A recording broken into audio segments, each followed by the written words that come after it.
Welcome to Baybeck's Equipment Care Series. In this video, we'll take a look at what's in your Micropipetting 1 and 2 activities kit and how to clean, store, and troubleshoot issues that may come up with the equipment.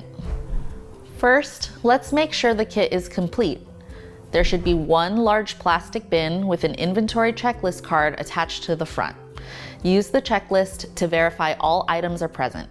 In bin 1, you will find 10 50 milliliter tube racks, 70 50 milliliter tubes with lids. This will be used for pipette art dies, 40 pipette art templates, 3 pipette art picture guides, 20 precision pipetting templates, 1 500 milliliter graduated cylinder, 40 96 well plates, 60 plastic cups. All your Baybeck equipment should arrive clean and ready to go. Our teachers play a big role in making sure items are kept in good working condition so that we can keep sharing them. You may refer to this section after a class section has been completed or when you are getting ready to store and/or return the kits. The cleanup for this bin is pretty simple. Make sure everything is cleaned and completely dried.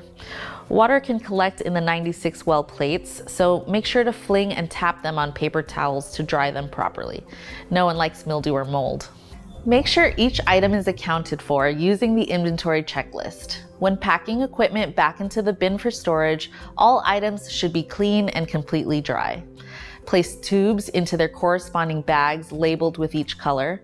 And when repacking the 96 well plates, stack them neatly so they don't get damaged and everything fits back in the bin. This ensures the next teacher receives a complete and ready-to-go kit just like you did. Please contact Baybeck if any of the listed equipment is missing. Thanks for watching our equipment care video for the Micropipetting 1 and 2 activities kit.